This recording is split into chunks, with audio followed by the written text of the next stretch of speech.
So a lot of people are going to look at software testing and think, well, I could just have anybody do it. Anybody's going to use the software, anybody ought to be able to test the software. But the fact of the matter is you have different skill sets that are required to be able to test software than to do anything else.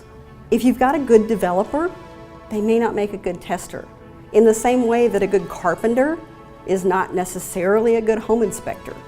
They're two different skill sets. And so you want to find the right tool for the right job. And in this case, it's a test person who needs to be testing your software.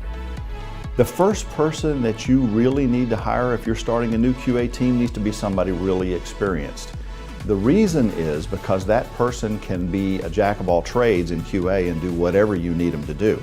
So that senior QA person that you're hiring to be your first member of your QA team, they need to not only be able to test the software and be really good at breaking it, they need to be able to help you develop your QA process and your practices that everybody else on the QA team is going to use. The problem with that is those people are expensive. You're probably looking at six figures even in the less expensive markets in the US. If you're in some place like New York or San Francisco, you're looking at mid six figures.